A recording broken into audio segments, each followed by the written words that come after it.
Attention, please. 10, 9, 8, 7, 6, 5, 4, 3, 2, 1. Welcome.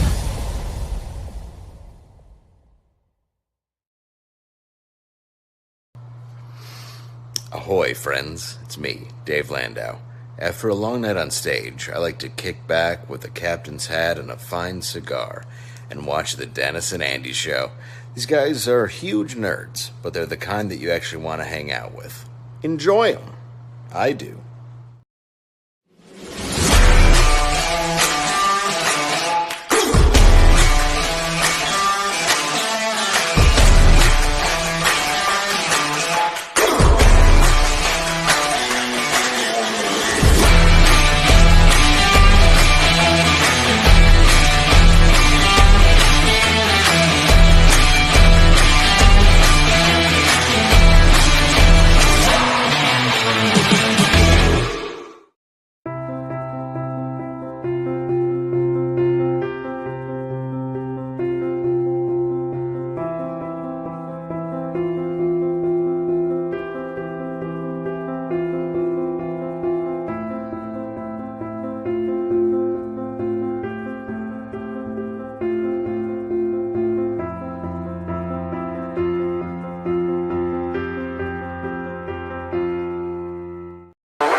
What is up, everybody? It is the DNA Show, 3:30 p.m. on Wednesday afternoon. We are here for your entertainment and delight. As far as I know, there's no graybeards today. So after this, what do you want to do? You can watch reruns of the DNA Show. So yes, we are here. We have a great guest today. We're looking forward to bringing on and finding out about his career and stuff. And tomorrow, Dennis and I are going to go see a movie. Before we say it, you guys can take guesses, and we'll let you know if you're correct or not. And there you go. It's a new movie. That'll be the hint. Well, yeah. No, because sometimes we have to wait a week or two. So, but it's like opening tomorrow. Does it open tomorrow? I thought it was last week, and we were a week late. I didn't think so. Oh, I don't know. But anyhow, we will be seeing a movie tomorrow. Odyssey, is that what that bottom was? I can't read the screen from back here. No, it is not Obsession. I've seen that 3 or 4 times now. Yeah, we already did a review, guys. Yeah, we actually did. We got to meet the new family when I was out in California. My son got married and the in-laws. And what did we all do? We went and saw the Broadway play of Anastasia. And then as a family, we went and saw Obsession. I've already seen it, but you know what? It's good to see it with new people and had a great discussion about Obsession afterwards. And I'll watch it again. I've only seen it once, but I will watch it again streaming because there's 6 minutes, I think, added. 6, 15, something. I don't know. They've got 2 versions apparently that will be coming out. One of them, and they're different edits. One of them is about 6 minutes of additional, and one of them is about 15 minutes. So it'll be interesting to see which one actually hits the theater, because I will be seeing that in the theater again with the new stuff. Yeah. I didn't know it was going to the theater. I thought it was just streaming. It was. I heard it was going to be going back to the theater. Oh, yeah. We got to see it in the theater. Oh, yeah. Big time. So, yeah. So there's that. Somebody asked, where were you on the Bros? Explain yourself, because I wasn't on it last night. You know, sometimes stuff comes up in the house that you just have to deal with. And it's always, as they say, Murphy's Law, bad timing. I was on my way coming up to the studio, and then some stuff happened inside the house, and I was needed. So unfortunately, I couldn't make it, but it is what it is. I'm usually there every Tuesday. So what do you want to do? Randy's got it right. Clog toilet. Yeah. No, that's usually me clogging it. And I was on the way up here, so it wasn't me. And he it was wasn't dropping some logs. Yeah. He was timbering it. You mateys. So So couldn't do it. Sad to it because I knew what the topic was. Obviously, it would have been fun to talk about with the guys, but I talked to them and everything. So not next Tuesday, because next Tuesday, Aaron, myself, and Billy won't be around. We'll be in San Diego. So no bros next week. So in less than 2 weeks by a day, the bros will return. So there you go. And this is the first DNA show in a few weeks because been busy, been gone. So Summer is difficult. It is, especially this summer. This is probably my busiest summer, I would say, ever. I mean, especially since we've been doing this, but you know, it's been nonstop. And we were just talking about it at the comic shop because, of course, I stopped to pick up my weekly floppies at the shop on the way over to the studio here. And yeah, I'll be heading back up to Wisconsin. You know, my son got married, so there's a big party going on for that.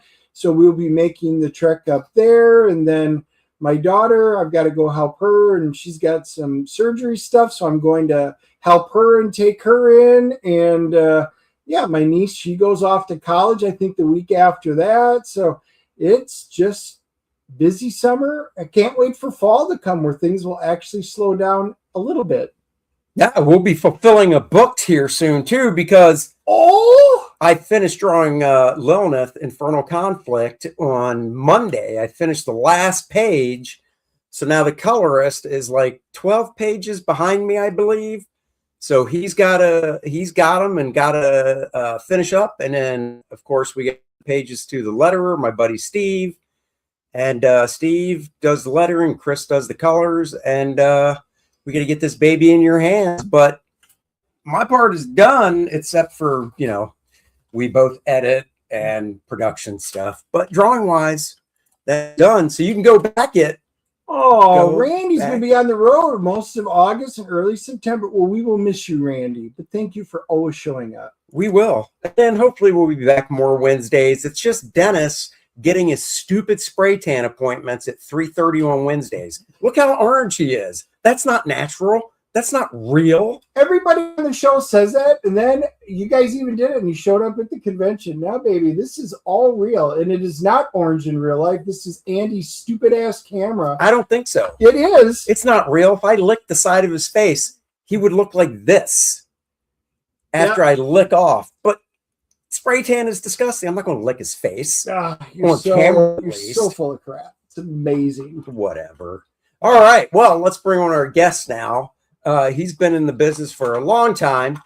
And to prove it, Dennis and I brought a couple of books where we first saw his name. He doesn't know what they are. So the first part will be a little bit, This Is Your Life. Bill Mouse. Hey, how's it going, guys? I'm going to go first. Yeah, go ahead. I'm happy to be on this episode of my life. I don't think, you know, before the show started, we were talking and stuff, and Dennis almost showed you what he was going to show. And I said, no, hold off. You might be able to guess. Actually, you know what? Let's play a game. What do you think Dennis is going to show you? Oh, with no hints? No hints at all? No, yeah, he's not going to. Well, he can tell you a time frame. Tell him a time frame. Tell me. Probably around 93. All right, 93, I was probably drawing 3 books a month. So it's going to be hard for me to narrow it down. Wow, John Byrne. Oh my Brag a little more. It's more like starving artist kid looking for opportunities. I don't know. Out of the blue, I will say X-Farce from Eclipse Comics. That's a good guess. It is not right. I do own that. I did not bring that one. That's okay. I had to think of the first one I could think of. Okay. It's I all own a blur. that too. It's all a blur. There's several cases of Pepsi that got me through all of that. So that helps. Well, I won't make you try and guess mine. I'll just show it. Okay, so let's see what you got. I love this stuff. When I saw this back then, I was like, I gotta get it. I love stuff like this. Oh, that's awesome, dude. Yeah. That's dude. I love parody stuff. You know, as a kid, The Tick, Megaton Man. I would get cracked whenever they did superhero stuff. Mad Magazine when they did superhero stuff. Dynamite. Yeah. So when I saw this, I was like, "Oh my god, no way!" We had so much fun drawing that one. That was a fun book. That was a really fun book. Look, you even got. Look, you even put the. Well, it's Blue Beetle. Well, it's hard for people to see, but Blue Beetle is more like the Tick. Yeah, Right, exactly. Beetle is a foot. See, Blue Beetle. That is awesome. I patted myself on the back for a long time because of the phone booth gag. Yeah. Yeah, Don Chin, I love all his stuff. His parody stuff is great. Yeah, so, yeah. Yeah, any of that type of stuff, that is cool. And that is one I actually do not own. So do you own Uncanny X-Cons? I do. Oh, what about cable TV? I do. Oh, if it's X-Men, I'm an X-Men guy. So if there was anything anywhere near X-Men in any way, shape, or form, parody stuff especially, yeah, I picked up all of that. They're like, seriously, dude? I'm like, God, this stuff's funny. Thanks, dude. Yeah.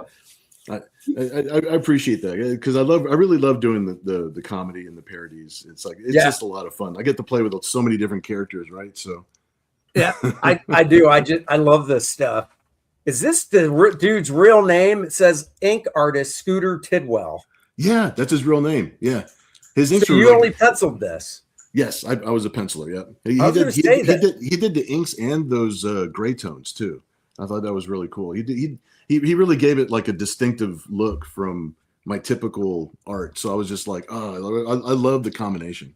Yeah, no, the inks are real nice. Now, I don't know what the pencils look like, but the ink line he put down, the variations got a nice little snap to it and stuff. It does got a real cartoony snap to it. Yeah, I love it. Yeah, it's super clean. It's like, so nice. So this is a great one. This is one I've had, and I love parody stuff like this. So thanks, that was it, man, right there. Awesome. Now it's his turn. So mine was like I said, it was probably around 93. It was right around when I was getting married. Mm-hmm. Okay. And we had gone shopping, and we were at, I think it was like a Walmart. I'm almost 99% sure it was like at a Walmart. Oh, and I think I might. If you said Walmart, that narrows it down. It does, and it was signed. I'm like, what? Mm-hmm. Yeah, with a certificate. It does in a bag. It was like a really cool Mylar. So what was it? It was Zen Intergalactic Ninja. It sure was. Oh yeah, and there's the original with the COA and stuff. There and my wife's like, why is this at Walmart? And I'm like, shh. It's a comic book. It doesn't matter where I get it. I said, this is really freaking cool that it's even here. And I picked up two, and this is the one. This is the first time this one's ever been open. Exposed to oxygen. You can show it, right? Because the other one I popped open in red, but it was the coolest thing because I was like at Walmart, and I was like, this was great stuff. And I hadn't known Zen before that, so this was like my first chance to get into it.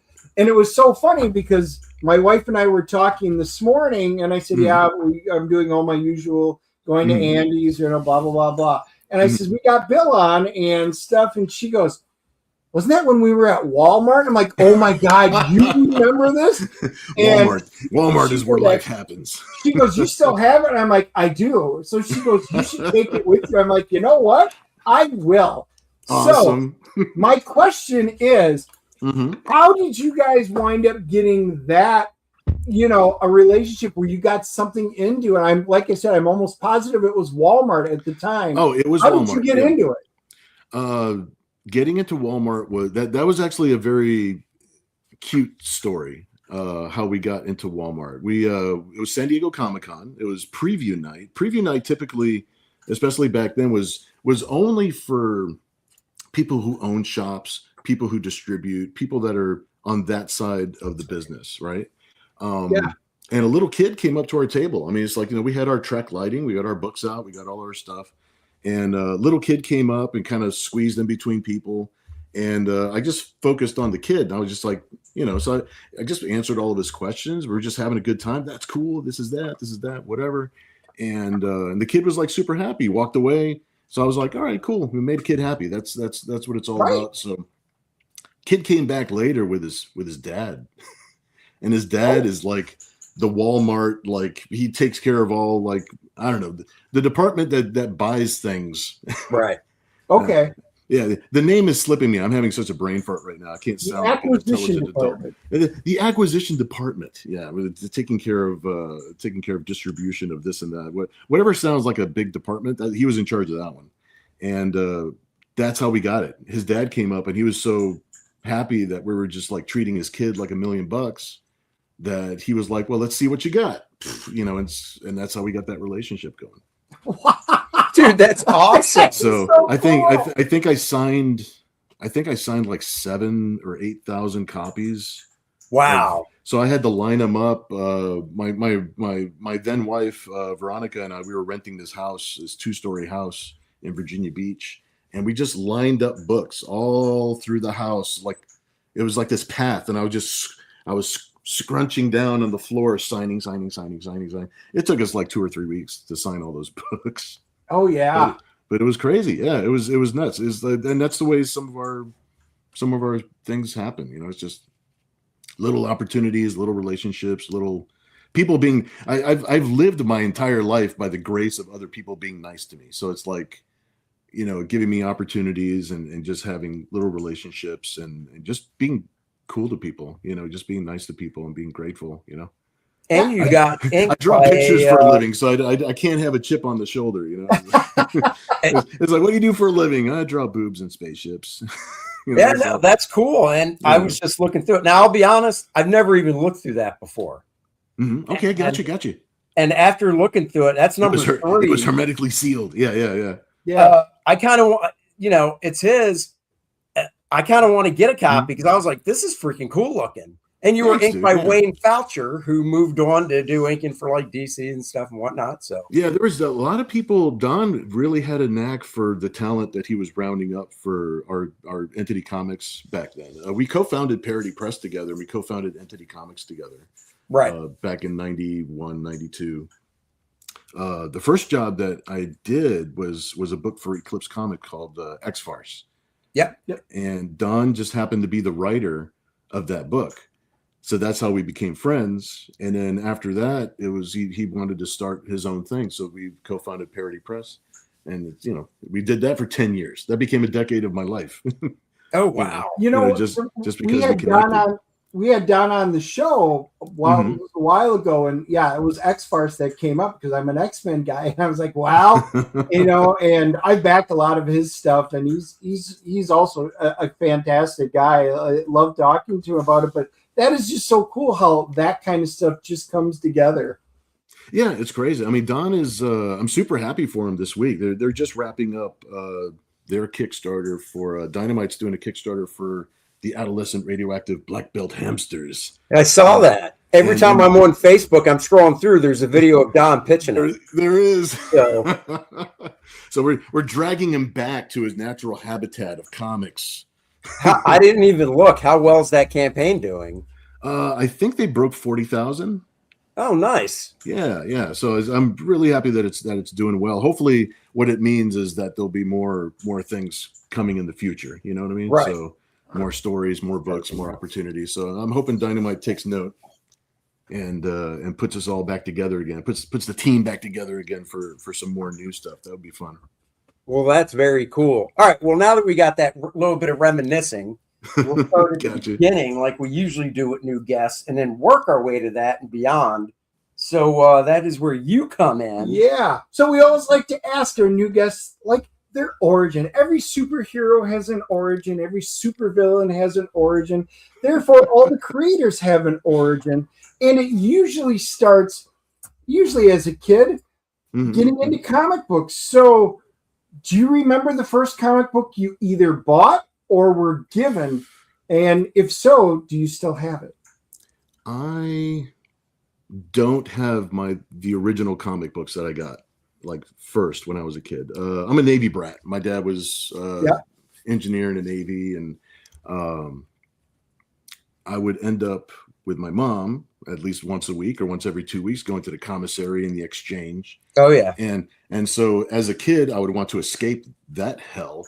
And because it's just boring, shopping for food, that's awesome. Going through women's clothing all day long. But the exchange had a huge magazine rack section, and that's where I would find comic books, and that's where I would find that I would kind of hang out there for as long as she would let me, if I wasn't like looking at the toy section or something like that.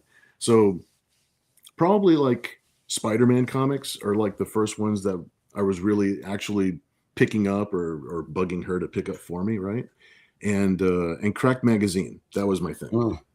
Crack Magazine I was always picking up an issue of Crack, and John Severin was my guy. He was drawing parodies of shows that I was actually watching at the time. So it's like, I was waiting to see what he was going to do next all the time. He's actually the first guy that got me into wanting to do sequential artwork. Really?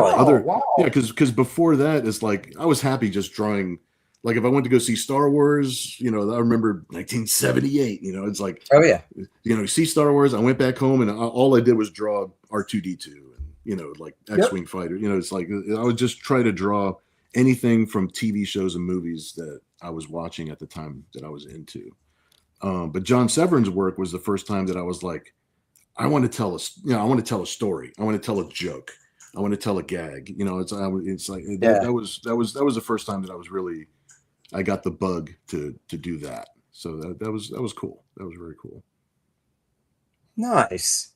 So I assume like every one of us that draws and stuff for a living, you were drawing, like you said, as a kid and whatnot. You moved around a bunch. Did you, throughout school and stuff, you kept up with it after like high school? Did you, what was the path after that? I was the kid that was always drawing when I wasn't supposed to. Sure. Like tagging the inside of my locker. I drew like this huge upside down Inspector Gadget on my locker door that I was unfortunately famous for because they finally got me and made me scrub it off. That sucked. And I didn't take art in like junior, like in high school or junior high school or anything like that. Really? I was a band guy. I played tuba in concert and marching band. That was my wow.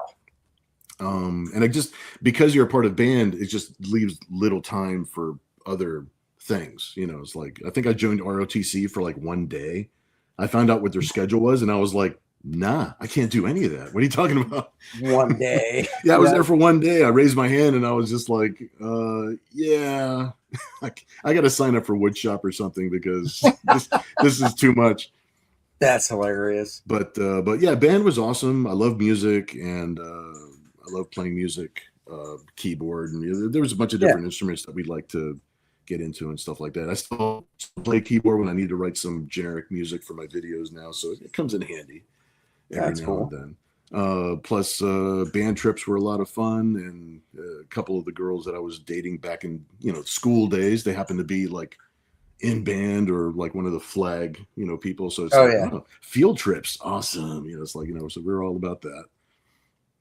But when I got out of high school, got into my community college here in Virginia Beach.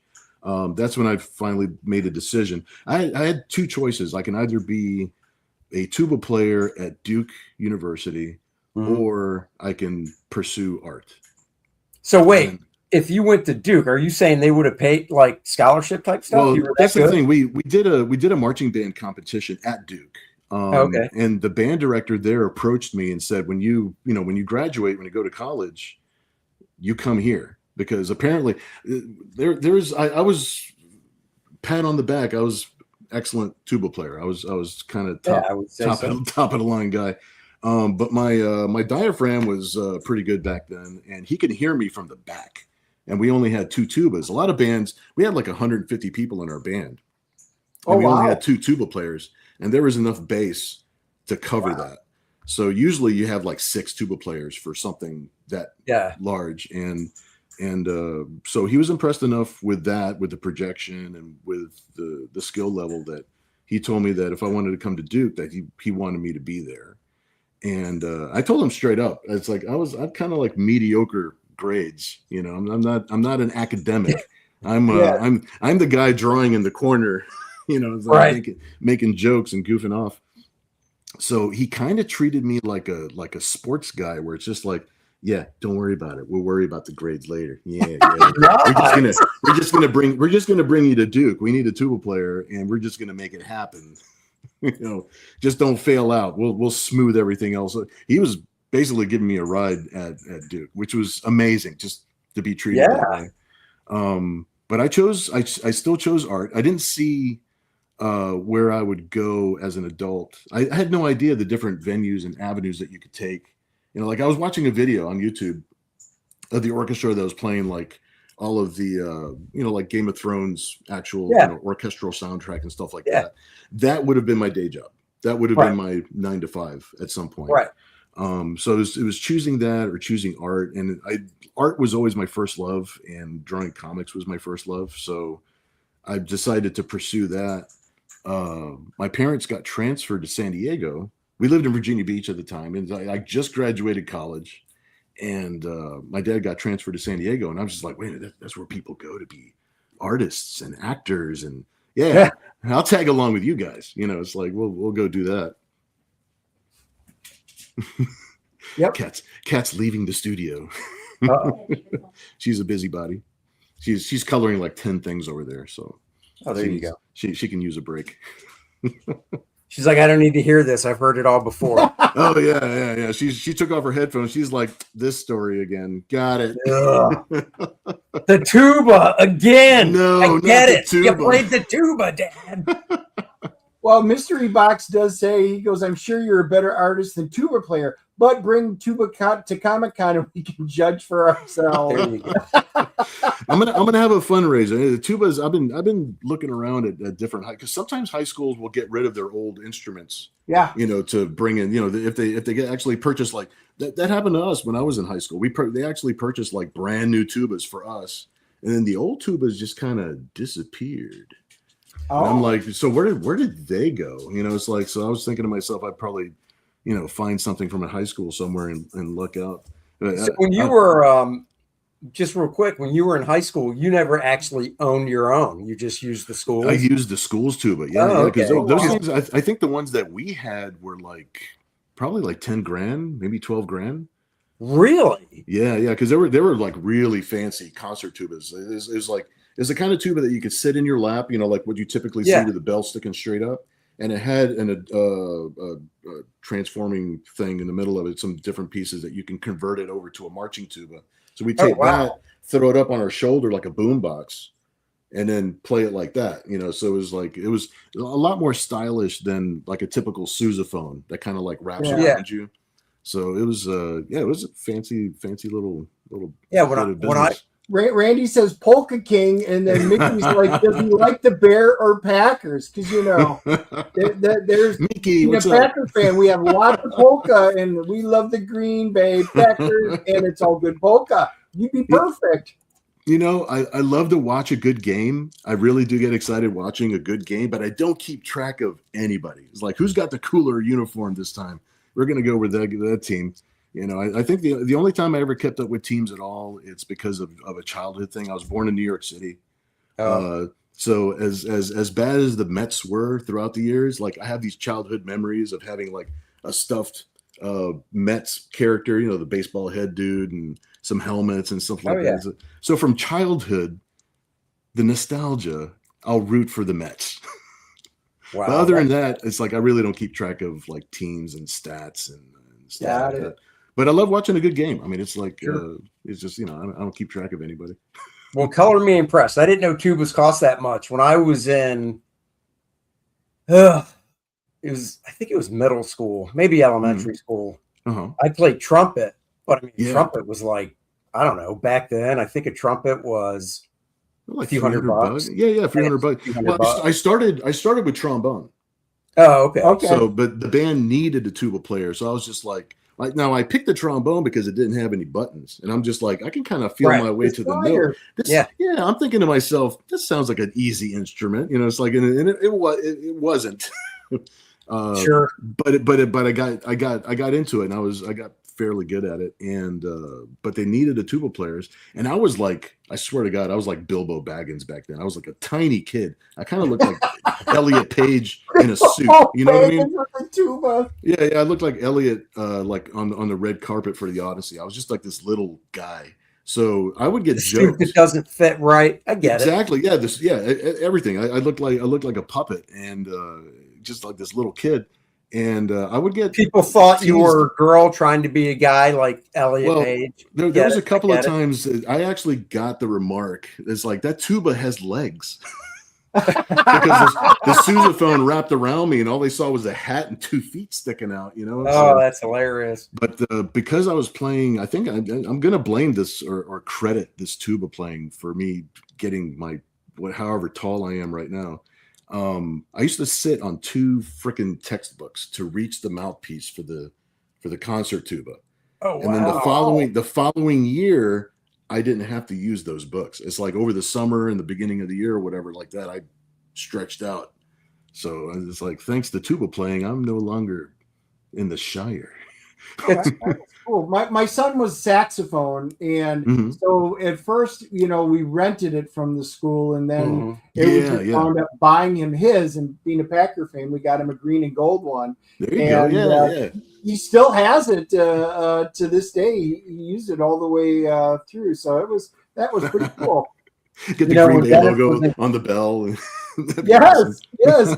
Dope. When Dennis was in college, he played flute, and he only needed knee pads. That one time at band camp. Exactly. I was just thinking that. American Pie jokes. Here we go. Right, now, people, we made it 32 minutes into the stream before Andy cracked one out. So that is a record. This is like the longest we've ever gone without making one of those. I'm glad to be a witness. I was sitting on it for a while. I bet as you we were. started talking, I was like, I can work this in something. It's coming. And It's then when coming. you brought up It's the coming in here. textbooks, I was like, there it is. Found it. Found it. All right. So you go to San Diego. So when you moved out there, you know, when your parents moved out there and you went, I'm assuming you knew that like Comic-Con was out there and stuff already. I didn't know. Really. I didn't know shit. I didn't know anything. Oh, okay. Like I didn't know. Like I was just like, all right, I'm here. What do I? It's like nobody to direct me. Nobody says. I started looking through the freaking newspaper for like want ads. I was just like, what do I do? Where do I go? I have no idea. I left all my friends behind. They're all 3,000 miles away. We don't know anybody in San Diego, And so what happened was my first job. I used to work at art stores and frame shops here in Virginia Beach because at least it kept me close to artwork. It was like art adjacent, Yeah, of course. Yeah. So that's kind of what I knew. So I started driving around and like, okay, here's an art store. Here's a frame shop. Here's a place. The first place I actually started working was there was a place in a mall in North County that what they did was their main thing was that you went in there yourself and you would customize T-shirts. You would paint, and then they would spin the shirt and splatter it and do all that. Yeah. So, but they also they had an airbrush artist actually doing custom airbrush stuff there. So I got a job working there as an airbrush artist. I was airbrushing T-shirts and apparel, hats, whatever. And at least I was doing artwork. I was doing art on clothing. So I did that for a little while, and that was pretty cool. And I was approached by this guy named Dave Kamish, and him and his brother had a thing going on with they had a caricature business, and they just got into theme parks.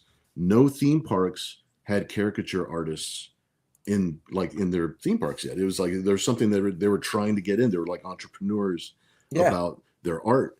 And I was the very first person he approached to hire for that business. So he's like, hey, you want to draw caricatures at SeaWorld? It's like he talked to me for a while, told me about like what the plan was and this and that.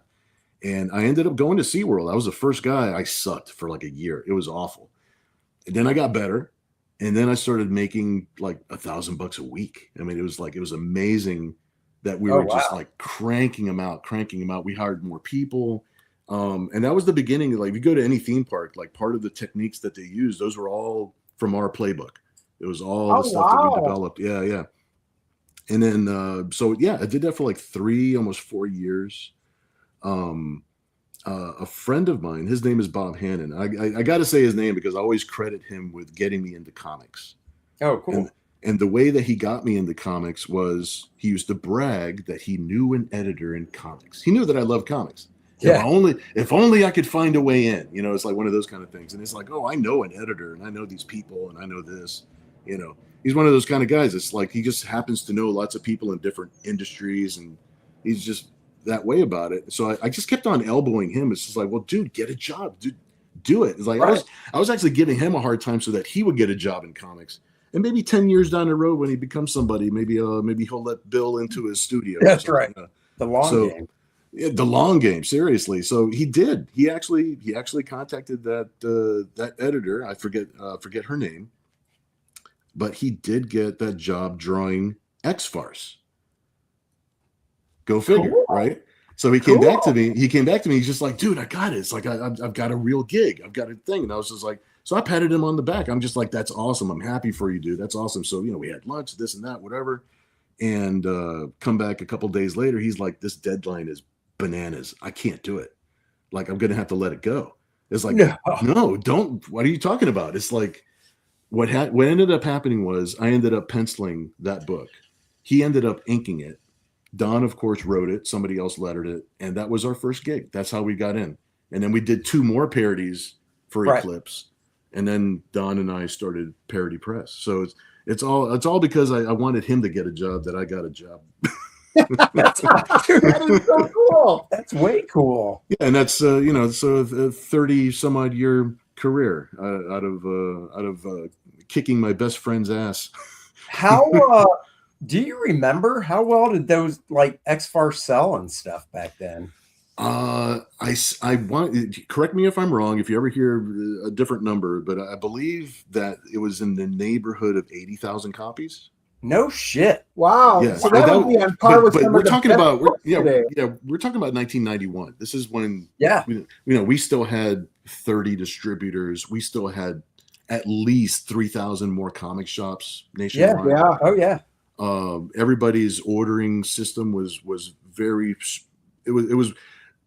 When you order books from one distributor or the way that you split it up, you want to order as many things from one distributor as you can, so that way you get discounts and you get group rates, or they get some special treatment if you order correctly. So they used to take a lot of chances on indie books or on books that they'd never seen before. It's like, well, I'll get 3 or 4 copies. We'll see what happens. Sure. It's like they had enough money to throw around that they could at least do that. And because we had so many distributors and there's so many shops, those numbers just kept on adding up. Wow. So that is freaking awesome. So on average, we were always selling, 8 to 10,000 copies of whatever book we were working on, through the 90s. I mean, the Eclipse book was like huge. I don't know if I'll ever sell that many books again. And it was just by default that I just happened to be part of that project. It wasn't because of my name or anything like that. And the book was, you can tell it was my first book. it reeked of, we're going to pay you to get better. Right. That's funny. And then we'll start collecting you. But yeah, that was amazing. The 90s were magic, dude. The 90s were magic. The way things would fall together and the people that you would meet and just run into. And it was great. It was really great. Man, that's really cool. So you did the Parody Press with Don, you said, for like a decade? Oh yeah, it was just under a decade, I would say. And then during that time, we also wanted to do, like regular action superhero comic books. But we didn't want to put them under the Parody Press imprint because we didn't want people to think that these were not original things that we were doing. Right. They were just parodies. Not to downplay parodies. Parodies have been my lifeblood now for my life. But I also wanted to do like Image Comics came out about the same time we started self-publishing and doing our thing. And all those guys, they were top shelf. They were the guys that everybody looked up to. Those are the guys that I collected at the time. So the fact that they were doing that is like, so we were not emulating them, but definitely looking up to them quality wise and everything. So we co-founded Entity Comics, and the very first book that we licensed to publish under Entity Comics was Zen Intergalactic Ninja. Okay. That was created by Steve Stern and Dan Cody. They just finished their run on Archie Comics, and they had a couple video games and toys and the whole bit. So they were looking for a publisher, and we were just lucky enough to pick it up. And I was lucky enough that he allowed me to write the books. Oh wow, that's cool. It was unheard of. Yeah, it's like I just got like, he gave me like a general outline for like, here's a little general outline. Just make sure like these sort of things happen. And then I ended up writing the book and then inserting all of my characters, which I still own. Thank you, Steve.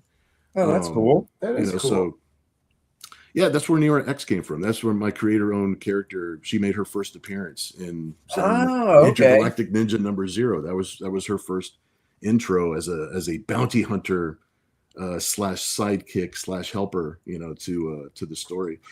The story had everything that I would like to have fun with. It had spaceships, it had aliens, it had monsters, it had all that. So I'm just like, it's sci-fi. Where's the hot chick? Where's the female representation in this book? That's right. So that's where Nira came from. I wanted to have this kick-ass bounty hunting, all kinds of weapons and guns and stuff like that. Just have this cool character pop in, have that element in there as well. And he let me do it. It was great. So that is freaking cool. Well, speaking of, let's see here. So this is okay. So wait, this is coming soon, right? Yeah, launching. It's coming soon. Yeah, it's actually going to launch on the 22nd during San Diego Comic-Con. Really, you're going to do a launch during Comic-Con? Huh? I'm going to do a launch during Comic-Con. Wow. So I've got some original art on my table that I'll show up on the screen. But at least if anybody goes to Kickstarter and just looks up Nira X Savage Valley, you'll see the sign. Well, the links in the description of the video. So. Oh, great. Awesome. Yeah, Thanks so much, we got guys. the links there for you. Yeah, please sign up. It's going to go live, like I said, on the 22nd.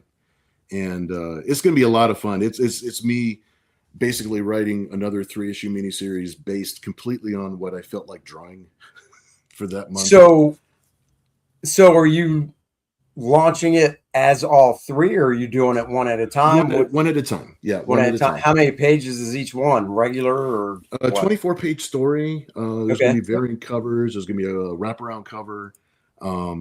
Yeah, it's gonna be great. It's my little homage, love letter to the Savage Land. You see, the Nira X has kind of a rogue, look going on, very, very, very obviously. I wear my intentions on my sleeve most of the time. Oh, that's cool. So it's like, oh, Nira X as rogue. Got it.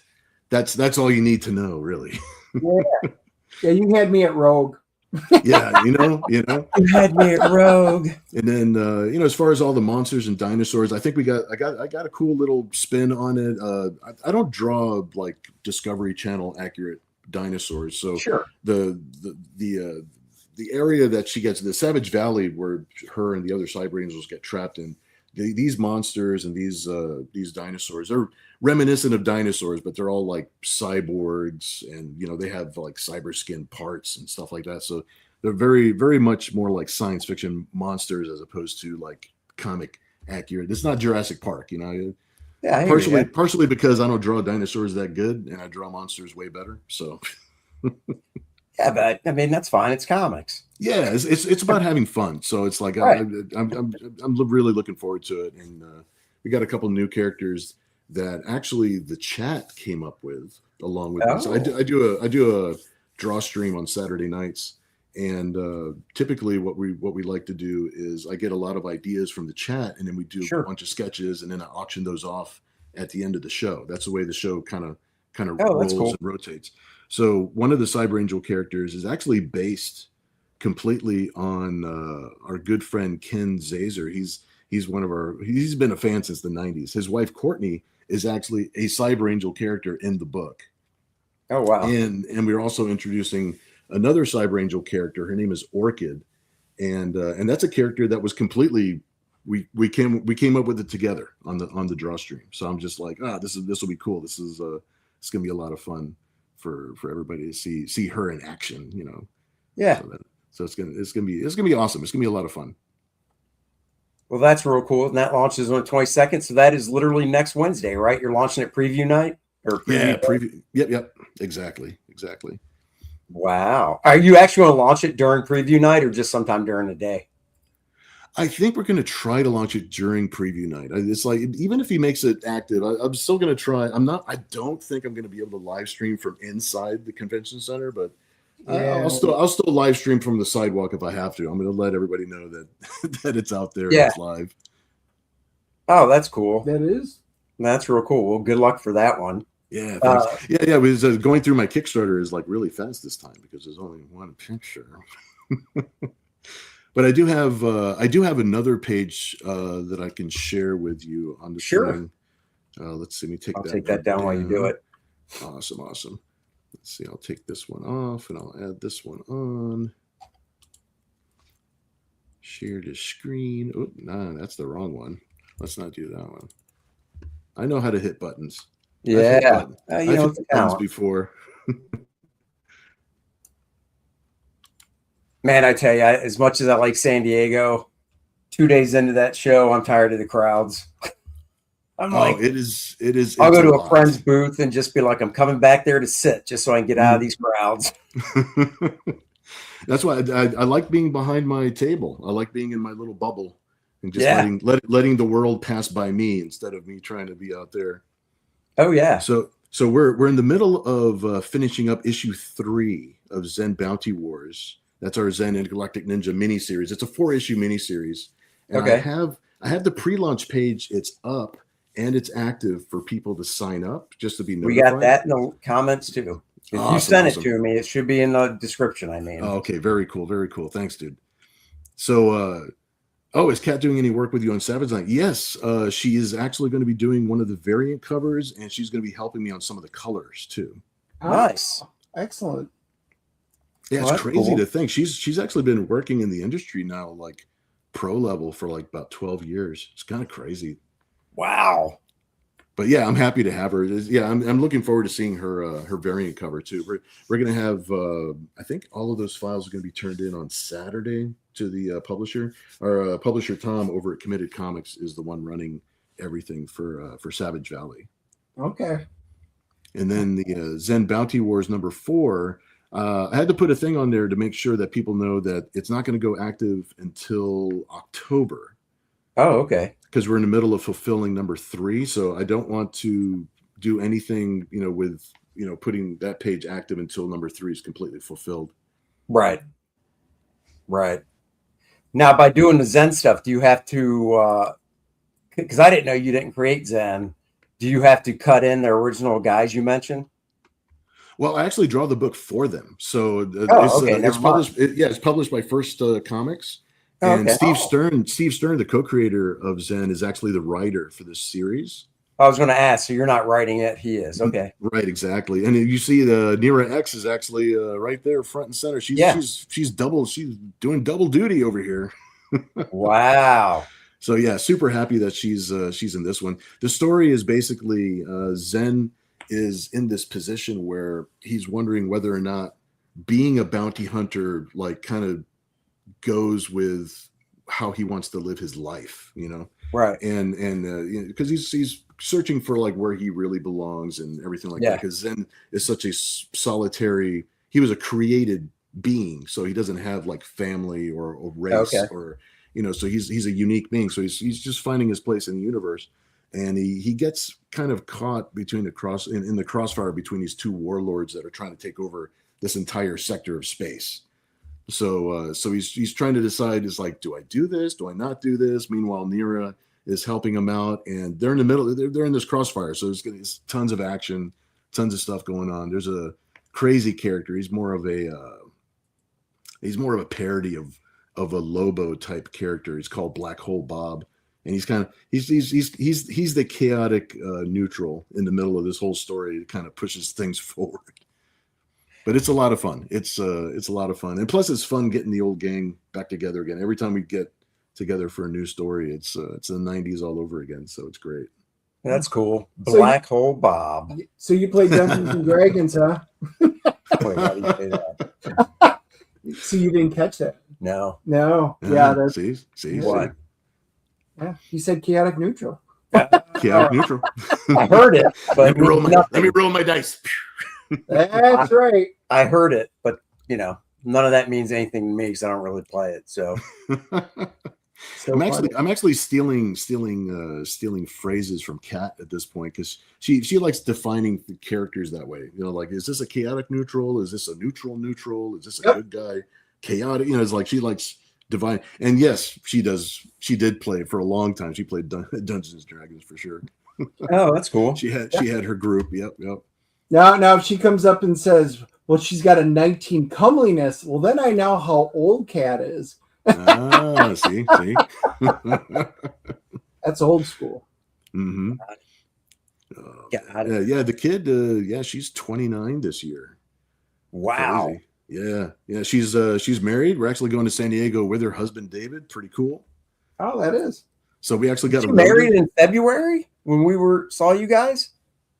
No, she married a little bit before that. It's kind of it's not a secret, but it's not something that they've just been announcing or anything like that. So you just did. Yeah, I just ran down. Yeah, well, but it stays in this room. It's like nobody. That's right. Yes. It's like this is just a private Zoom call, right? That's right. We're not. This is the internet. It's not forever. Yeah, no, they went down to the courthouse and because they want to live their lives and planning for like a church wedding, like in probably like a year or two once some other things get settled. That's started cool. Started a new job and all this good stuff, and so just getting life settled in where it needs to be, and then we can plan on that little chapter. Oh, very cool, man. Yeah. Cool. Nice. What's that say? I can't read some of these. Which one? I was just reading some stuff. That one. Night Phoenix, what's up, dude? 3 new subs for your YouTube channel. Look at that. Thanks, Randy. That's cool. Yep. Randy stays on track of things, so that's good. So, guys, go check out these. The links are in the description below, also for his website, too. You can go check that out. And as a public service announcement for all of you guys that are on X, all the campaign links will be posted as a reply to the post. So we are streaming on YouTube and Rumble and X all simultaneously. So all the links will be in the description. That's right. Hey, nobody in the chat. We asked them to guess what movie we're seeing tomorrow night. And I think the only thing I saw was somebody guessed Obsession, which we already saw. Nobody guessed anything else. But we are seeing a movie. So every Thursday, generally, summer's always tough because of travel and stuff. But generally, every Thursday, we see a movie. And then we do a movie review right from the front seat of the car as soon as we get out of the movie and post it up so people can see it Friday and stuff. So tomorrow night we're seeing a movie, and it is not The Odyssey. It is The Invite with Seth Rogen, and I've heard really good things about Penelope Cruz and Olivia Wilde. She directs it. Yep, and we saw that's cool. During one of the movies. Ed Norton, right? Yeah. Ed Norton's in it. Penelope Cruz. It's an A24 movie, so they put out some pretty good stuff. A24's got the right reputation. Yeah, that's right. So that means it's not going to be a straightforward movie like you think. There'll be some really cool twist or something in it. Well, I mean, right out of the gate, it's called let me full screen yet. Right out of the gate, it's called The Invite. And it's 2 neighbors, or it's a couple, Seth Rogen and Olivia Wilde. Oh, very cool. And they invite Ed Norton and Penelope Cruz. So I got another. You watch the trailer, you get an idea. Nice. Yeah, from the trailer, I definitely want to see that one. Yeah, it looks good. And like I say, I know a few people that have seen it and talked about it and said it's really funny. So, that's cool. I like that. The original art for the covers are actually going to be part of a tier that you can select on the Kickstarter. Okay. So we're going to have a chance to pick up some of the original. This is the main cover. Oh yeah, that was the one that we saw. Yep. Yeah. Up there.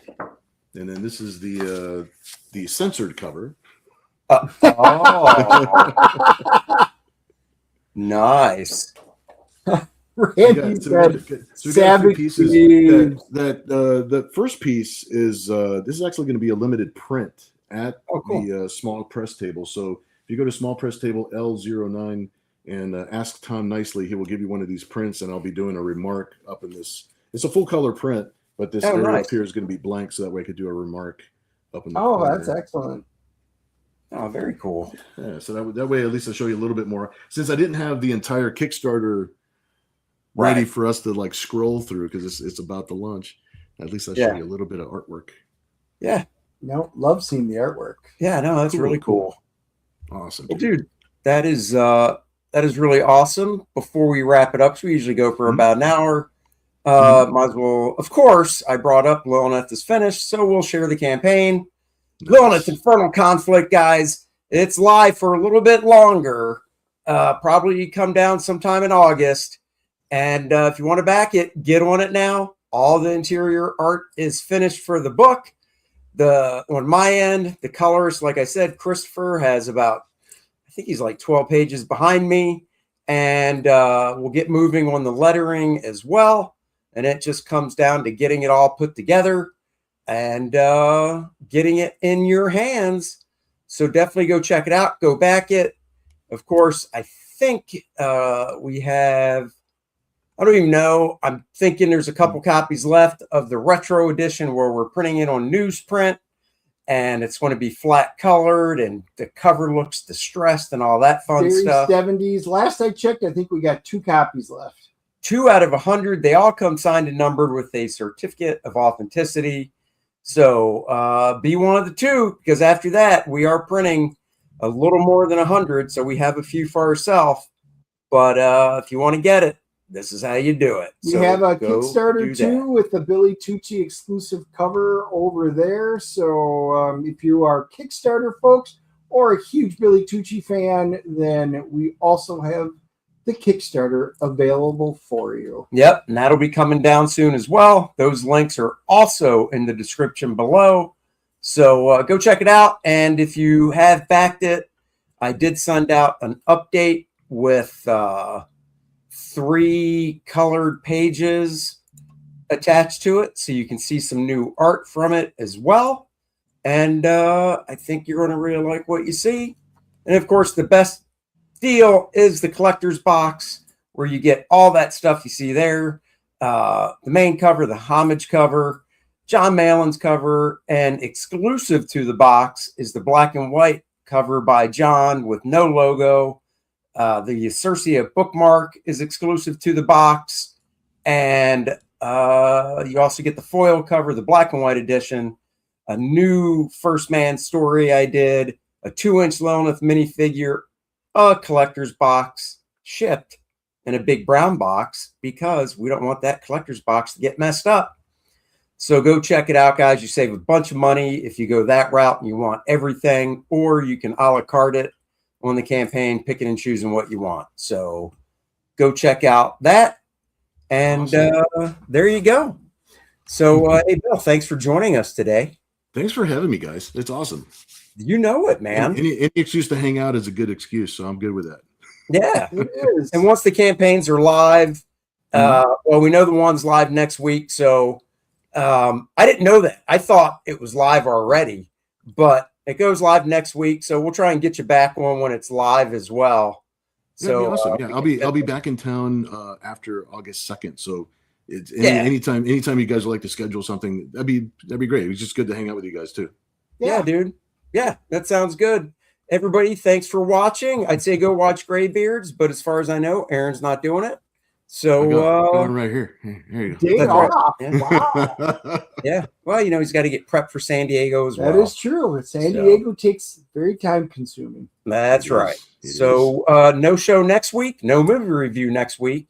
Well, there might be one. We did watch Old Henry, and which is on Netflix. It was recommended to me, so I've got it prepped. So we might be doing a movie review for that as well. So you might get a movie review next week anyhow. So there you go, guys. Sweet. Thanks for watching. Bill, hang out. Don't just disengage after I hit the end button. And we'll see you guys later. Yep. Hopefully see some of you in San Diego. Live long and prosper. There you go.